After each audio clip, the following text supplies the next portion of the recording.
Right. నమస్తే. ఈరోజు మనతో పాటు PCC general secretary Charan Kaushik Yadav మనతో ఉన్నారు. ప్రస్తుతం రాజకీయ పరిస్థితులు తెలంగాణలో వాడివేడిగా జరుగుతున్నటువంటి రసవత్తరంగా జరుగుతున్నటువంటి ఈ సందర్భంలో మనతో వారు డిస్కస్ చేయడానికి మనతో ఉన్నారు. ఒకసారి వారిని అడిగి అసలు తెలంగాణలో ప్రత్యేకించి హైదరాబాద్లో జరుగుతున్నటువంటి వాతావరణం ఆ పరిస్థితులు ఏంటో అడిగి తెలుసుకుందాం. నమస్తే అండి. నమస్తే. ప్రస్తుతానికి హైదరాబాదులో రాజకీయ వాతావరణం అనేది చాలా వేడిగా కొనసాగుతుంది. ప్రస్తుతము ఎంతో ప్రశాంతంగా ప్రజలకు సేవలు అందిస్తూ ముందుకు దూసుకెళ్తున్న పరిస్థితులు ఎందుకు ఈ వాతావరణం అంతా చాలా గందరగోళంగా తయారైంది? మీరేమంటారు దాని మీద? హైదరాబాద్లో గందరగోళం ఏముంది అంటే ఇప్పుడు నిన్నటికి దానం నాగేందర్ చేసినటువంటి వ్యాఖ్యలు, ఆ తర్వాత అంతకుముందు కేటీఆర్కు సపోర్టు చేస్తూ మాట్లాడినటువంటి వ్యాఖ్యలు ఇప్పుడు కాంగ్రెస్ వర్గాల్లో చాలా ఆందోళనకరంగా కనిపిస్తున్నాయి. కాంగ్రెస్ ప్రభుత్వం అధికారంలోకి వచ్చి 13 నెలలు అవుతా ఉంది. ఈ 13 నెలల కాలంలో కాంగ్రెస్ ప్రభుత్వం తీసుకున్నటువంటి గొప్ప నిర్ణయాల మూలంగా ప్రపంచ దేశాల నుంచి తెలంగాణకు ఆకర్షణీయమైన పెట్టుబడులు వస్తూ ఉన్నాయి. దావోస్లో నేను ఒక్కరు చూడండి, 3 రోజుల కాలంలో దావోస్లో 1 లక్ష అంటే దాదాపు 78,000 కోట్ల రూపాయలు, 1,78,000 కోట్ల 500 రూపాయలు పెట్టుబడులు వచ్చినాయంటే కాంగ్రెస్ ప్రభుత్వం ప్రజారంజక పాలన అందిస్తూ ఉంది. అదే కాకుండా 49,500 ఉద్యోగాలు. అదే కాకుండా అంతకుముందు ఆస్ట్రేలియా పర్యటనకు పోయినటువంటి బృందం కూడా స్పోర్ట్స్కి సంబంధించి తెలంగాణ రాష్ట్రంలో ఆస్ట్రేలియాలో ఏ విధంగా స్పోర్ట్స్ రంగం ఉంది, తెలంగాణ రాష్ట్రంలో ఏ విధంగా స్పోర్ట్స్ను మనం ఎంకరేజ్ చేయాలా, ప్రపంచ దేశాలతో తెలంగాణ హైదరాబాద్ పోటీ పడాలని ఏకైక లక్ష్యంతో కాంగ్రెస్ ప్రభుత్వం ముందుకు పోతాం. దానిలో భాగంగా దానం నాగేందర్ గారు వారికి వచ్చిన ఇబ్బందుల గురించి కొంత బహిరంగంగా మాట్లాడుండొచ్చు. కాకపోతే అది తాత్కాలికంగా మాత్రమే. కాంగ్రెస్ ప్రభుత్వం హైదరాబాద్ అభివృద్ధి చేయాలని చెప్పి కాంగ్రెస్ ప్రభుత్వం భావిస్తూ ఉంది. దానిలో భాగంగా త్రిపుల్ డెవలప్మెంట్ చేస్తూ ఉన్నాం, మెట్రోలు విస్తరణ చేసినాం. అదే కాకుండా హైదరాబాద్ సంబంధించినటువంటి స్కిల్ యూనివర్సిటీ కావచ్చు, స్పోర్ట్స్ యూనివర్సిటీ కావచ్చు, తర్వాత ఫోర్త్ సిటీని కూడా డెవలప్మెంట్ చేసే ప్రయత్నం జరుగుతూ ఉంది. అదే కాక మూసిని పునర్జీవింపజేయడం, హైడ్రాన్ తీసుకొచ్చి చెరువులు రక్షించే కార్యక్రమం జరుగుతూ ఉంది. కాబట్టి కాంగ్రెస్ ప్రభుత్వం తీసుకున్న నిర్ణయాల మూలంగా హైదరాబాద్కు పెట్టుబడులను కూడా తరలి వస్తూ ఉంది. అయితే ముందు తెలంగాణను సరిదిద్దండి, తెలంగాణను అభివృద్ధి చేయండి, ఆ దిశగా మార్పు చేయడానికి బదులు మీరు విదేశాలకు వెళ్ళి వాటిని రాబట్టుతామని చెప్పేసి ఆ విధంగా చేయడం అది ఏమాత్రం సరైనది కాదు, అది సక్రమైన పద్ధతి పోతలేడు అని చెప్పేసి బీజేపీ కేంద్ర మంత్రి కిషన్ రెడ్డి అంటున్నటువంటి వ్యాఖ్యలు గారు మాట్లాడుతున్నారు కదా. ఆంధ్ర రాష్ట్రంలో ఏ పార్టీ ఉంది? ఎన్డీఏ ఉన్నది. ఎన్డీఏలో భాగస్వామ్య పక్షం చంద్రబాబు నాయుడు. మరి చంద్రబాబు నాయుడు ఎందుకు పోయింది దావోస్కు? పక్కన మహారాష్ట్ర, అక్కడ ఎవరు ఫడ్నీస్ గారు భారతీయ జనతా పార్టీ ముఖ్యమంత్రి. మరి వారు ఎందుకు పేరు అంటే భారతీయ జనతా పార్టీ ఎన్డీఏ ఉన్న రాష్ట్రాల్లో ఏవో దావోస్ పోయి పెట్టుబడులు తెచ్చుకోవచ్చు, తెలంగాణ మాత్రం పెట్టుబడులు తెచ్చుకోవద్దని చెప్పి కిషన్ రెడ్డి కోరుకుంటున్నా. కిషన్ రెడ్డి కోరుకుంటూ కనబడుతుంది. అంటే మీ పార్టీ అధికారంలో రాష్ట్రాల్లో లేకపోతే ఎన్డీఏ ఉన్న రాష్ట్రాల్లో ఏమో డెవలప్మెంట్ కావాలా, తెలంగాణ మాత్రం దివాలా తీయాలని చెప్పి కిషన్ రెడ్డి గారు కోరుకుంటారా? ఉండాలా. మీరు కేంద్ర మంత్రి ఉండి తెలంగాణకు ప్రత్యేక నిధులు తీసుకురాలేదు. అదే కాకుండా భారతీయ జనతా పార్టీ కేంద్రంలో అధికారం నుండి 49,000 కోట్ల 49 లక్షల బడ్జెట్ ప్రవేశపెట్టి తెలంగాణకు చేసింది గుంటూ 0.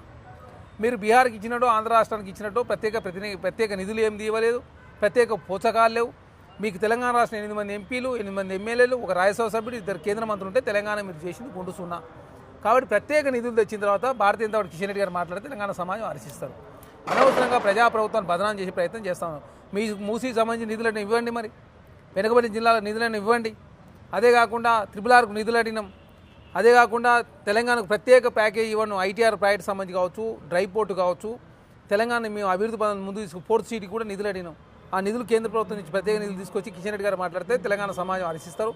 ఎలాంటి ప్రత్యేక నిధులు తీసుకురాకుండా అనగా తెలంగాణ సమాజాన్ని తప్పుదారి పట్టించే ప్రయత్నం కిషన్ రెడ్డి గారు చేస్తాం.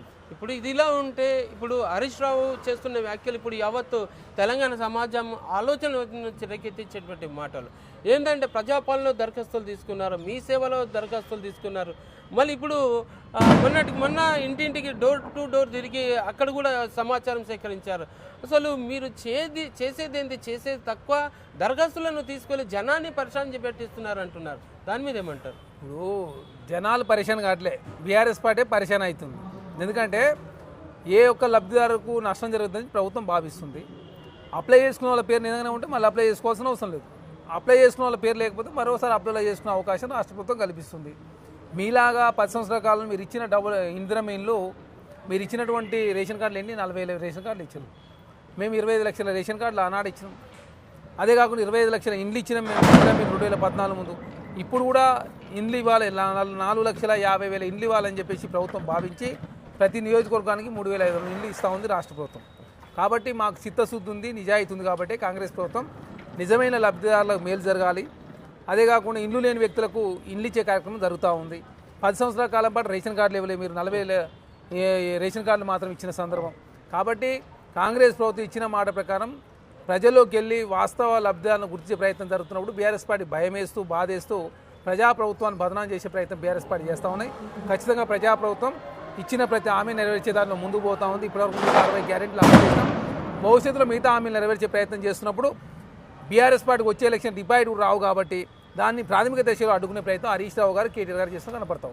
ఇది కేవలము కాంగ్రెస్ పార్టీ ఎత్తుకు పై ఎత్తులు, మాటకు కౌంటర్కు ఎన్కౌంటర్ వేసే రకంగా కనబడుతుంది కానీ మరే రకంగా లేదు. ఏంటంటే అసలు ఈ నెల 26వ తారీఖు అంటే 26 జనవరి నాడు సరికొత్తగా మరికొన్ని పథకాలు జనాల్లోకి తీసుకొచ్చేసి మళ్ళీ వారిని తప్పుదారి పట్టించే ప్రయత్నం చేస్తున్నారు కానీ వీళ్ళకు మేలు చేసేటువంటి ఏ కోశాన లేదు ఈ ప్రభుత్వానికి అంటున్నారు. ఏమంటారు? బీఆర్ఎస్ పార్టీ ఏం చేసిందని 10 సంవత్సరాల కాలం, మీరు 10 సంవత్సరాల కాలం ఏం చేసారో మేము చర్చ చేయడానికి సిద్ధంగా ఉన్నాం. మేము సంవత్సర కాలంలో ఏం చేసినామో మేము చర్చ చేస్తానికి సిద్ధంగా ఉన్నాం. మీరు ఎన్ని రేషన్ కార్డులు ఇచ్చారు, ఎన్ని ఇందిరమ్మ ఇండ్లు ఇచ్చారు, మీరు డబుల్ బెడ్రూమ్లు ఇచ్చింది 65,000 ఇండ్లు, 7 లక్షలు ఇస్తా అని చెప్పి 65,000 ఇచ్చి మూసుకున్నారు. మేము డబుల్ బెడ్రూమ్లు ఇందిరమ్మ ఇండ్లు కావచ్చు, రేషన్ కార్డులు కావచ్చు, రైతు భరోసా మీకన్నా ఒక 1,000 రూపాయలు పెంచి 6,000 రూపాయలు ఇస్తా ఉన్నాం. రైతు కూలీలకు సంబంధించి కూడా 12,000 రూపాయలు రాష్ట్ర ప్రభుత్వం ఇస్తూ ఉంది. ఇందిరమ్మ ఇండ్లు కావచ్చు, అదేవిధంగా రేషన్ కార్డులు కావచ్చు. తెలంగాణ రాష్ట్ర కాంగ్రెస్ ప్రభుత్వం వచ్చిన తర్వాత 500 రూపాయలు బోనస్ ఇస్తూ ఉంది.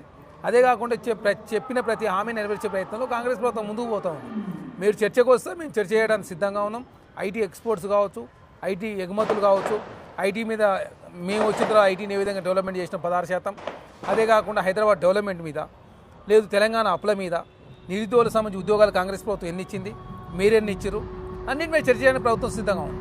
ఇప్పటి వరకు ఇందిరమ్మ ఇండ్ల పేరిట వస్తున్నటువంటి దరఖాస్తులు ఇప్పటి వరకు వాళ్ళకి ఇచ్చినటువంటివి కానీ ఏ మాత్రం ఎవరికి సరిగా అందుబాటులో లేదు. ఏ గ్రామ సభలో చూసినా కూడా కొట్లాటలే జరుగుతున్నాయి కానీ ప్రజలకు చేసినటువంటి మేలు చేసినటువంటి దాఖలాలు ఎక్కడ లేవని చెప్పేసి బీఆర్ఎస్ ఖచ్చితంగా బాటంగా దీన్ని విమర్శిస్తుంది. బీఆర్ఎస్ పార్టీ ప్రతిదీ రాజకీయం చేసే ప్రయత్నమే. 96% ఎక్కడ కూడా సంఘటనలు జరగలేదు. ఓన్లీ 4% చిన్న చిన్న సంఘటన జరిగితే దాన్ని భూతదలో పెట్టి చూపించే ప్రయత్నం జరుగుతాం. 10 సంవత్సరాల కాలం ఎక్కడ కూడా గ్రామ సభలు వాళ్ళు నిర్వహించలేదు. వాళ్ళు ఎంతసేపు పగతిలో ఎవరికి ప్రవేశం లేదు. పామోదులో కేసీఆర్ గారు రెస్ట్ తీసుకుంటూ, మా ముఖ్యమంత్రి గారు దావోస్ పోయిండు. దావోస్ పోయింది ఏం చేస్తున్నా, దావోస్ చేసుకుంటాను పోలే. దావోస్ పోయింది డెవలప్మెంట్ కోసం 1,78,500 కోట్ల రూపాయలు పెట్టుబడులు తీసుకొచ్చారు. అంతకుముందు 40,000 కోట్ల రూపాయలు, 2,20,000 కోట్ల రూపాయలు రాష్ట్ర ప్రభుత్వానికి పెట్టుబడులు తీసుకొచ్చినాం. మీరున్నప్పుడు 22,000 కోట్ల రూపాయలు మాత్రం పెట్టుబడి తెచ్చారు. ఏనాడు ముఖ్యమంత్రి గారు విదేశాలకు పోయి పెట్టుబడులు అడగలేదు.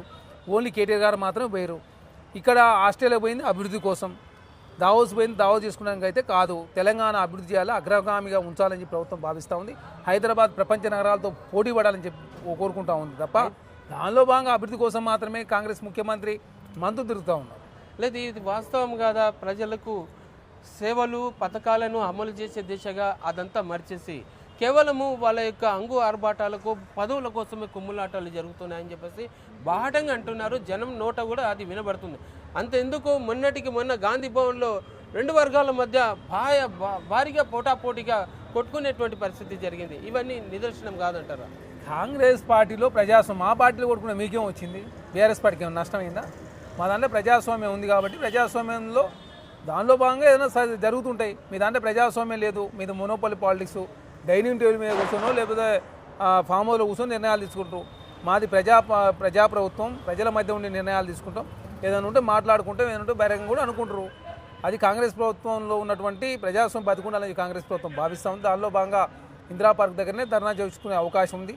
ధర్నాలు చేసుకునే అవకాశం కల్పించాలని ప్రజాస్వామ్యం బతికుండాలని చెప్పి కాంగ్రెస్ ప్రభుత్వం కోరుకుంటా ఉంది. నిర్బంధాలతో కూడిన తెలంగాణ మీరు పరిపాలించారు కాబట్టి మీకు అట్లా అనిపించి ఉండొచ్చు. కాంగ్రెస్ పార్టీలో ఎలాంటి చిన్న చిన్న సంఘటనలు జరుగుతుంటాయి, ఏమైనా ఉంటే మాట్లాడుకుంటూ తర్వాత అంతా కలిసిపోతుంటారు. తెలంగాణ అభివృద్ధి ముఖ్యమని చెప్పి కాంగ్రెస్ ప్రభుత్వం భావిస్తాం. దానిలో భాగంగా అభివృద్ధి మీద దృష్టి పెట్టి తెలంగాణను అగ్రగామిగా భారతదేశం ఉంచాలనే ఏకైక లక్ష్యంతో కాంగ్రెస్ ప్రభుత్వం ముందుకు పోతాం. అయితే దావోస్కు వెళ్ళి వచ్చిన సీఎం రేవంత్ రెడ్డి ఇప్పుడు తెలంగాణకు మంచి శుభ శకునాలే జరుగుతాయని అంటారా? ఎట్లా భావించవచ్చు? తెలంగాణకు దావోస్ అయినా ఇంకోటైనా ఏదైనా కూడా కాంగ్రెస్ ప్రభుత్వం తెలంగాణను అగ్రగామిగా ఉంచాలా, హైదరాబాద్ అభివృద్ధి పనులను ముందుకు తీసుకుపోవాలా, పెట్టుబడులు రావాలా, నిరుద్యోగం తక్కువ చేయాలా, జీడిపి పెంచాలనే ఏకైక లక్ష్యంతో కాంగ్రెస్ ప్రభుత్వం ముందుకు పోతూ ఉంది. భారతదేశ జీడిపి పతనం అవుతా ఉన్నా కూడా హైదరాబాద్ జీడిపి, తెలంగాణ జీడిపి మెరుగవుతూ ఉంది. మేము అధికారులకు వచ్చిన 3.2% నుంచి 4.8% జీడిపి పెరిగింది తెలంగాణ. దేశంలో జీడిపి 8.2% నుంచి 6.2%. గణనీయంగా 4 సంవత్సరాల కనిష్ట స్థాయి తగ్గినా కూడా తెలంగాణ భారతదేశంలో అట్లాంటి ఎఫెక్ట్ ఉండొద్దని ప్రభుత్వం భావించి ఎప్పటికప్పుడు సాహసోపేత నిర్ణయాలు తీసుకుని రాష్ట్ర ప్రభుత్వం ముందుకు పోతాం. ఎస్, ఇది మన పిసిసి ప్రధాన కార్యదర్శి కృషాంక్తో ముచ్చటించినటువంటి వ్యవహారం. తెలంగాణలో మొత్తానికి ఏం జరగబోతుంది, రాష్ట్రంలో ఉన్నటువంటి అపోహలను తొలగించడానికి ఆయన ఇచ్చినటువంటి సందేశము ఏ మేరకు జనానికి ఉపయోగపడుతుందో వేచి చూద్దాం. మరొక వీడియోతో మళ్ళీ కలుద్దాం.